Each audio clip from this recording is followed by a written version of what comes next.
People think Hollywood horror is just rumors. Rituals, dark rooms, and missing people. But if you look closely, the patterns are real. The cases that vanish. The victims who stay silent. The laws against witchcraft overseas. And the eyes of men who swear they didn't sell their soul. Most people scroll past it. I didn't, because I was there the night the truth slipped into my room. Quiet, pale, smiling from the shadows, while I stared into a closet that should have been empty. What I saw didn't feel human, and what followed me felt worse. So before this begins, brace yourself. When you hear what was waiting in that closet, you may start wondering who you are when the dark finally looks back. I learned early in life that fear doesn't matter when someone you care about is on the line. The army taught me that, or maybe it revealed something that was already in me. There was a night overseas, dust thick in the air, moon low, radios crackling with panic, when one of our guys got pinned behind a broken wall. Nobody could see him through the smoke, but we could hear him. His breathing, his pain, his fear. Command said, "Fall back," said it wasn't worth the risk. But we all looked at each other, and the same answer came out of every mouth at once. We don't leave our own behind. We went back for him. We carried him out, and I carried that belief with me long after I hung up my uniform. Civilian life didn't make sense at first. Everything moved slower. People argued about things that didn't matter, and the world didn't feel as sharp, as focused, or as honest. So I became a private bodyguard. It was the closest thing to structure, to brotherhood, to that old code that kept me alive. And that's how I met Shawn. We weren't just co-workers. He was the first guy since the military who understood me without needing anything explained. Same routines, same habits, same dark humor, same unspoken rules. We'd watch each other's blind spots, cover each other's exits, work the same late-night shifts, and laugh about the stupid things drunk celebrities would do. If the army gave me brothers, civilian life gave me Shawn, which is why the night he went missing still burns a hole in my chest. It started with a last-minute call for a celebrity house party in the hills. Nothing new. High profile, high money. Keep certain rooms locked and certain people out. I was supposed to take it, but I'd been up for 19 hours straight. Shawn nudged me and said, "Go home, man." I got it. We fist bumped. He grabbed his gear and walked out. That was the last time I saw him. Around 3 a.m., I shot him a text. "You good?" Delivered. No response. By morning, his phone went straight to voicemail. No location pings, no credit card activity, none of the usual. Signs that someone's still breathing on the other side of a bad night. By the second day, my stomach had turned into a brick. This wasn't Shawn. He didn't do drugs. He didn't run off with women. He didn't disappear without one of us knowing exactly where he was. He was disciplined, predictable, responsible. Most of all, he lived by the same code I did. No man left behind. So I went. The hallway felt too quiet, like the air itself was holding its breath. That's when his neighbor stepped out, a woman in her 40s wearing a robe, the kind of face that always looked worried. "You're looking for Shawn?" she asked. "Yeah," I said. "Have you seen him?" She glanced at his door. It's been cracked open since last night. I didn't want to go in alone. That stopped me cold. Shawn didn't leave his door open. Not accidentally, not ever. I asked her to stay by the doorway while I stepped inside. The moment the door swung open, my stomach dropped. Lights on, TV flickering static, boots neatly lined up by the door, jacket draped over a chair, badge on the counter, and then the thing that made everything worse. His gun was still in its case. Shawn never left home without his gun, not even to take out the trash. I scanned the room the way I was trained. Slow, purposeful, reading the space. That's when I saw the papers on the kitchen table. At first it looked like clutter, the kind you get when you're working late. But when I stepped closer, the titles hit me like a punch. UAE Criminal Code, Witchcraft and Sorcery Penalties, Satanic Church Banned Overseas, Government Response, Symbolism and Ritual Practices in Elite Circles, Hidden Rooms in Celebrity Homes, What Staff Know, Dark Arts, Modern Resurgence in Private Laws. There were notes scribbled by Shawn in a rush, arrows connecting articles, dates circled, words underlined, private room. No footage. Paid off. Why UAE law? Why now? My skin prickled. Shawn wasn't a conspiracy guy. He didn't waste time on nonsense.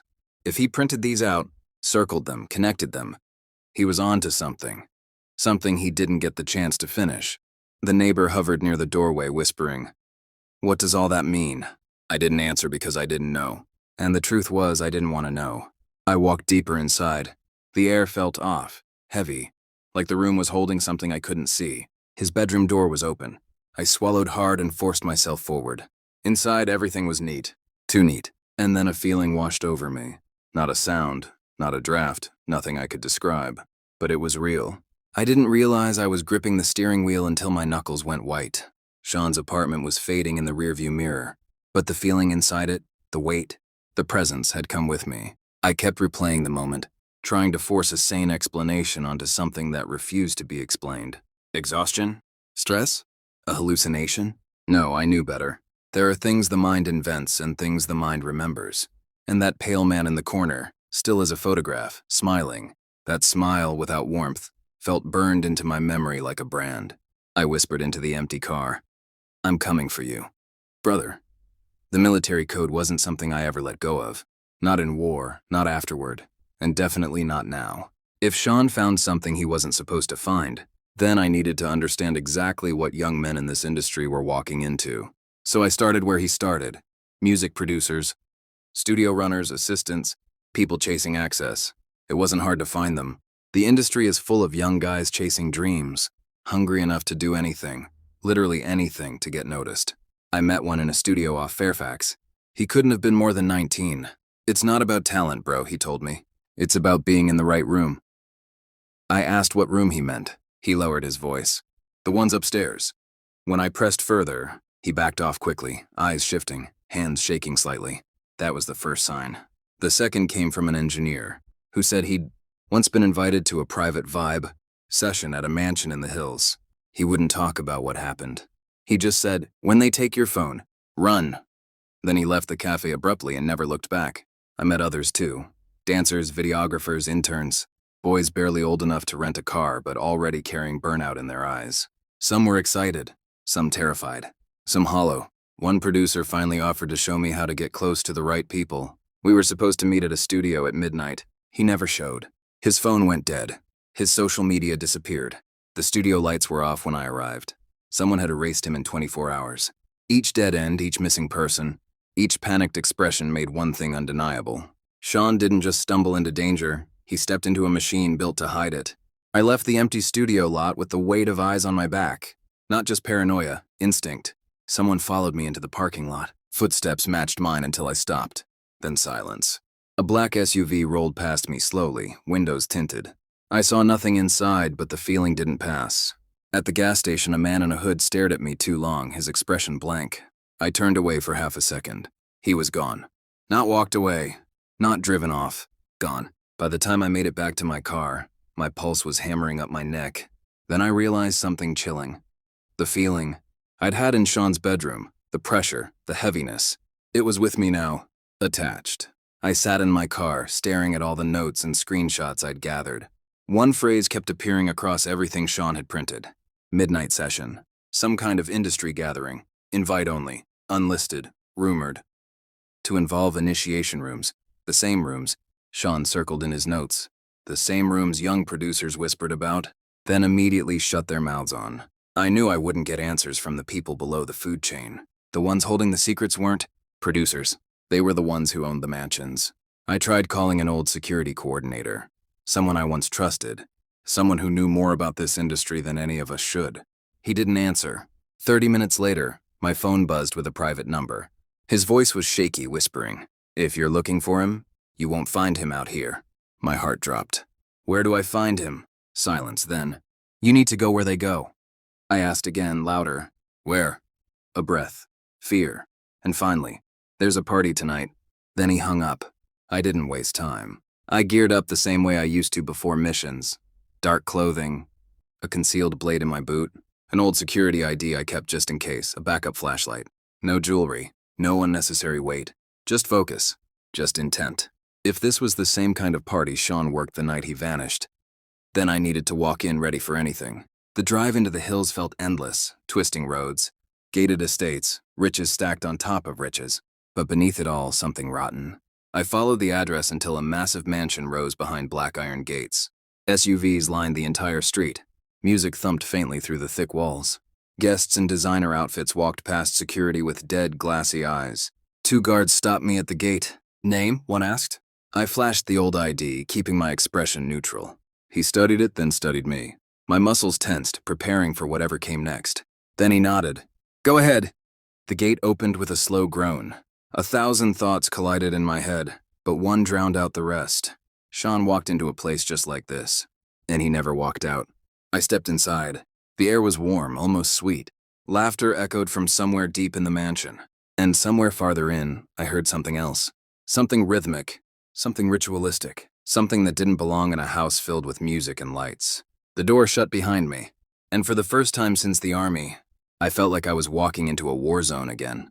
Only this time, the enemy wasn't holding a weapon. It was watching me, waiting, hidden somewhere in the dark. I blended in the moment I stepped through the front door. Industry parties all have the same smell: cheap perfume, expensive cologne, weed, spilled liquor, and fear hiding underneath it all like mold. Everyone was already halfway gone. Girls leaning over railings with glassy eyes. Men laughing too loud. Half-famous artists stumbling from room to room trying to be seen. This wasn't even the real party. This was the warm-up, the free show. The part where people loosen up before the actual night begins.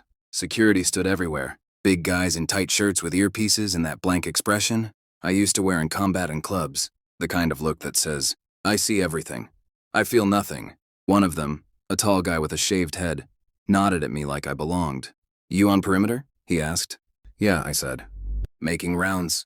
Cool. They got some VIPs in the back. Keep it tight. People slip off to rooms they shouldn't. I nodded and moved. In this crowd, blending in was easy. I kept my pace slow, steady, purposeful. Like I was just another hired guard keeping things smooth. But inside, I was scanning every corner, every hallway, every door. If Shawn really went missing because of one of these nights, then this was where the truth lived. The mansion was massive. Multiple wings, 2 floors of open hallways and staircases, lit with dim gold bulbs that made everyone look a little sick, a little distorted. People moved like ghosts, sliding out of dark rooms, adjusting their clothes, wiping their faces, pulling themselves together before stepping back into the light. Some were laughing, some were crying. A couple stumbled past me wearing nothing but towels, makeup running, their necks covered in strange smudges I couldn't identify. No one cared. No one even looked twice. I walked deeper into the house. The music shifted, the bass thinning out, the vocals echoing through the hall as if the speakers were hidden inside the walls. It felt like the house itself was humming. I kept my head down, hands clasped, watching and memorizing every detail. Around a corner, a drunk girl nearly bumped into me. Wrong floor, she whispered, giggling. This ain't for us yet. Yet, the word dug into me. I made my way upstairs. Security barely blinked at me. They were too focused on the stairwell behind them, stopping anyone who wasn't on some secret mental list. Up here, everything changed. The lights were dimmer, the carpet thicker, the air heavier. The music barely seeped through the walls. All I could hear were muffled voices, the clink of glasses, and something else, like fabric dragging across wood. I passed doors with signs taped to them. Private, no entry, off limits, do not enter. The tape was sloppy, like they didn't care if someone saw it, like the sign wasn't meant to keep people safe, but to dare them. I kept walking. One door stood out, not because of the sign, but because of the scratches. Long, rough drag marks across the wood near the bottom. Something had scraped its way out, or tried to get in. The sign on this door was crooked. Do not enter. I touched the handle. It shouldn't have opened. Doors with warnings never open at these places, but it turned easily. The latch clicked. A soft sigh of cold air brushed across my hand. The room was dark, darker than the rest of the house. The lights weren't just off. It felt like the darkness had weight, shape, texture. A sick feeling crawled up my stomach before I even stepped inside. It wasn't nerves. I've been shot at, blown up, jumped by 3 guys in a parking lot. Fear isn't new. This was different. This felt like walking into a memory that wasn't mine. I stepped in slowly. It wasn't a bedroom. Wasn't an office either. It was something in between. Intimate, quiet, too clean, too still. The bed was perfectly made. The curtains were drawn. There was a faint smell, cologne, mixed with something sour and metallic. A smell that didn't belong in a place where people partied. My skin prickled. Every instinct screamed at me to turn around. But then I saw the closet. The door was cracked open just a few inches. Light flickered from inside. Low, orange, uneven. Not steady enough to be a lamp. Not bright enough to be a phone. Candles! I crossed the room. Every step felt heavier. My breath fogged in front of me. The room was cold. Too cold for a house with central air. I pushed the closet door open with 2 fingers. The sight hit me like a punch. A goat head was mounted on a short wooden stake driven into the floorboards. The neck was rough and torn. Its fur was matted, dried in clumps, and its dead, glassy eyes pointed downward toward a tight circle of melted black candles. Wax had dripped and hardened into thick, twisted rivers, staining the carpet in dark, jagged patterns. Behind it was worse, a narrow shelf draped in cloth, scorched in places, covered in strange symbols burned into the wood. On top of it were random objects: a rosary, a bent spoon, a silver ring, a cracked phone screen, a hotel keycard wrapped in red thread, a stack of folded papers damp around the edges, a makeshift altar, something someone had used recently. My throat dried. My heart hammered so loud I could hear it echoing off the walls. This wasn't industry aesthetic. This wasn't a haunted house gimmick. This was ritualistic, deliberate, real. I swallowed hard and reached toward the stack of papers. There was no reason to touch them, every reason not to. But my hand moved anyway. The first page on top had one word written in messy handwriting: Diddler. Not a name, a role, a title with a purpose. My blood went ice cold. The air behind me shifted only by a few degrees, but enough for my body to know it wasn't alone anymore. Every survival instinct from the army, every close call from bodyguard work, every gut feeling I had ever ignored rose all at once. I didn't turn around immediately. Turning too fast could trigger something. Turning too slow could be worse. So I stood there, heartbeat thundering inside my ribs, staring at that word until I could feel the pressure behind me pull tighter, like the room itself inhaled. I finally turned and saw him. A man, or something wearing the shape of one, stood in the far corner of the room. The thin candlelight barely reached him, but it reached enough. His skin was pale, unbelievably pale, the kind of white that looked powdery, unhealthy, corpse-like. His hair was spiky, stiff, unnatural, like every strand had been gelled, straight upward hours ago and left to dry into needles. He wore nightlife clothing, a half-buttoned shirt, tight jeans, no socks, no shoes. His collarbone stuck out like a blade, his ribs pressing against his skin with every slow breath. But the worst part was his face. His eyes wide, unblinking, dead, and the smile. A slow, stretched smile, like he was savoring something I couldn't see, something only he understood. He didn't move. He didn't speak. He didn't blink. He just stood there, half hidden in the shadows, watching me the way a predator watches something small and scared. There was no supernatural flash, no roar, no jump, just a human shape that felt wrong on every level of existence. Wrong enough to make my bones ache. When he stepped forward, just one slow step, my body reacted before my mind did. I bolted. I sprinted out of the closet, nearly knocking the door off its hinges. The room blurred past me as I crashed into the hallway, slamming into the wall so hard my shoulder cracked. I shoved past two drunk guys who barely noticed, pushed down the stairs, and forced my way into the crowd. Every few seconds I checked behind me. I expected to see him there, smiling, waiting, patient. But he wasn't, which made it worse, because something like that doesn't just vanish. I pushed through the front door and burst into the cold night air, gasping. My hands shook so badly I could barely unlock my car. The mansion lights glowed behind me, warm and inviting, like nothing was wrong inside, like nothing evil had ever crawled out of that closet. I didn't drive away. I escaped, gripping the wheel so hard my knuckles went white. Every house I passed felt like it was watching.